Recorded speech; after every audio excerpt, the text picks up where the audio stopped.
एक मीठी मुस्कान है बेटी, एक मीठी मुस्कान है बेटी। यह सच है कि मेहमान है बेटी, उस घर की पहचान बना देती है जिस घर से अनजान है बेटी, जिस घर से अनजान है बेटी।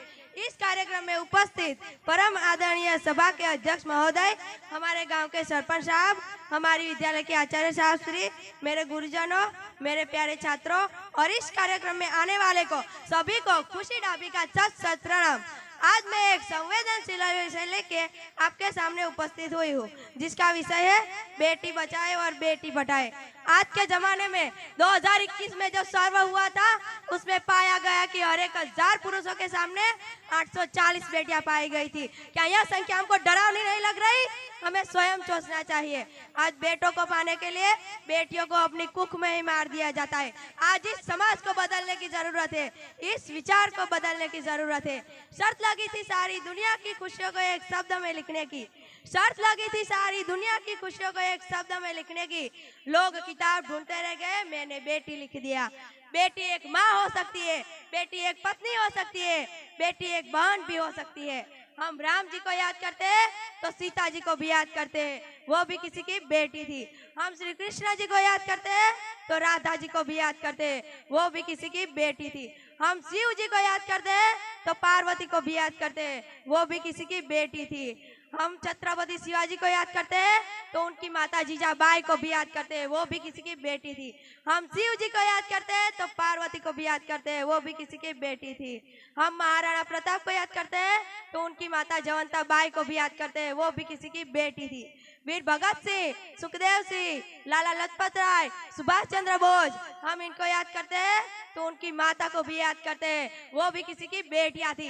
इस धरती की रानी लक्ष्मीबाई, वो भी एक बेटी थी और उनको जन्म देने वाली माँ, वो भी एक बेटी थी। मेरे ईश्वर नारी तो नारायणी का गान करते हैं, तो फिर हमारे समाज में लोग बेटी को अपनी कुख में ही क्यों मार डालते हैं? उनको कठोर से कठोर सजा होनी चाहिए। हमारा कानून भी यही कहता है कि भ्रूण हत्या करना गुनाह है। अपनी कुख में बेटा है या बेटी है, उसका जांच कराना भी गुनाह है। कोई भी डॉक्टर की क्या मजाल कि हमारी मंजूरी के बगैर कुक को हाथ भी लगा सके। हमें समाज की ऐसी प्रवृत्तियों को रोकना होगा। मैं इस मुल्क की बेटी यह कहती हूँ कि समाज में भ्रूण हत्या करके बेटी को अपनी कुख में मार देने वालों, दुस्साहस करने वालों, आपको कानून कभी नहीं छोड़ेगा। बेटी के बिना घर, आत्मा के बिना शरीर जैसा है। बेटी लक्ष्मी का अवतार है। हे वात्सल्य की मूर्ति, तुम ये बात क्यों भूल गई कि तुम भी पहले एक बेटी थी? अगर तुम्हें तुम्हारी माँ ने जन्म नहीं दिया होता तो आज तुम भी नहीं होती। जो बेटा पिता का रूप है तो बेटी पिता का स्वरूप है, इसलिए नारी का सम्मान करना चाहिए। हमारे संविधान में भी महिलाओं को एक समान दर्जा दिया है। बेटी ओजस्वी है, यशस्वी है, तेजस्वी है और तपस्वी भी है। पापा, आपको पैसे की चिंता है तो मैं आपको भरोसा और विश्वास दिलाना चाहती हूँ कि मैं आपसे कभी भी आइसक्रीम और चॉकलेट की जिद नहीं करूंगी। अपनी माँ की फटी हुई साड़ी में से फ्रॉक बनाकर पहनूंगी। माँ, मुझे जीने दो, मुझे इस दुनिया में आना है, मुझे इस दुनिया के सातों रंगों का दर्शन करना है, मुझे खेलना है, कूदना है और पढ़ लिख कर आगे बढ़ना है। बेटी पिता का विश्वास है, माता का आधार है और भाई का प्यार है। ऐसा त्रिवेणी संगम, उसी का नाम बेटी। क्या कुख में बेटी को दर्द नहीं हो सकता? क्या कुख में बेटी को दर्द नहीं हो सकता? नारी का अपमान करे वो मर्द नहीं हो सकता, नारी का अपमान करे वो मर्द नहीं हो सकता। माँ, मैं तुम्हारी आंचल में पलना चाहती हूँ, मैं तुम्हारी गोद में सोना चाहती हूँ, मैं इस दुनिया में आना चाहती हूँ।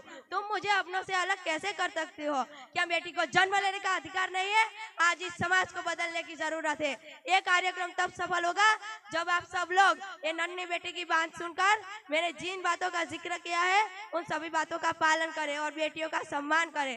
हमारे विद्यालय के गुरुजनों ने भी बेटियों का सम्मान किया है, तब भी तो मैं आज आपके सामने खड़ी हूँ। आइए सब साथ मिलकर बेटियों का सम्मान करने की प्रतिज्ञा लें। आज मैं बेटी के जीवन की व्यथा कहना चाहती हूँ। बेटी ने माँ से बोला, नहीं करनी है मुझे शादी, न होना है मुझे पढ़ाई, कैसे तुमसे दूर रहूं माँ, सोच कर आंख भर आई। न होना है मुझे पढ़ाई, कैसे तुमसे दूर रहूं माँ, सोच कर आंख भर आई। मुझ जैसी नन्ही बेटी की बात सुनकर माँ बोली, ये रिवाज पुराना है बिटिया, जिसे हम सबको निभाना पड़ता है। आज नहीं तो कल बेटी को अपने घर जाना पड़ता है। इस घर से तुम्हें जितना भी स्नेह मिला है उतना ही उस घर को देना, और गुस्से में कोई कुछ भी कह दे तो अपने दिल पर मत लेना। जो आभूषण जहाँ के लिए बना है वही सजता है, और नए लोगों में जगह बनाने के लिए बिटिया थोड़ा वक्त तो लगता है।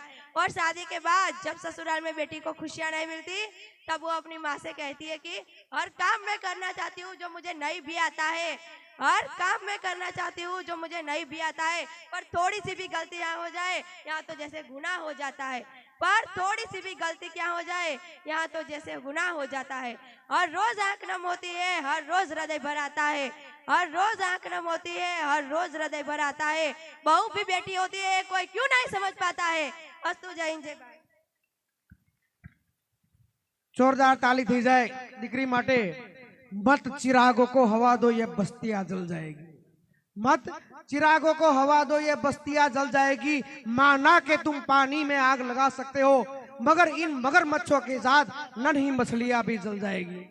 आपने जारे समाज ની અંદર જારે દીકરીને સ્થાનની વાત કરતા હોય ત્યારે કુખંડમાં મારી દેવામાં આવે છે, તો દીકરીને ભણાવવાની જારે વાત કરી દીકરી માટે એકવાર જોરદાર તાલી થઈ જાય।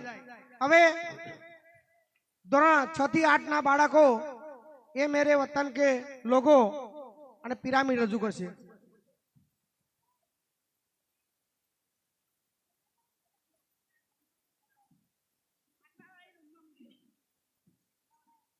રેડી છે? ના હોય તો પછી હું બોલું। હર્ષદભાઈ ના રેડી હોય પછી બ્રેક ના આવે।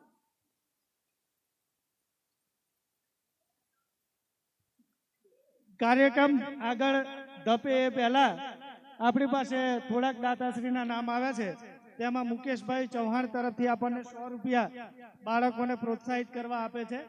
ખૂબ ખૂબ ધન્યવાદ મુકેશભાઈ। અદાભાઈ ડાભી એ પણ આપણને 100 રૂપિયા આપે છે। ભરતભાઈ વી પરમાર આપણને 500 રૂપિયા આપે છે। જોરદાર તાલી થઈ જાય ભરતભાઈ માટે। ત્યારબાદ ઇન્દુભાઈ ડાભી પણ આપણને 200 રૂપિયા બાળકોને પ્રોત્સાહિત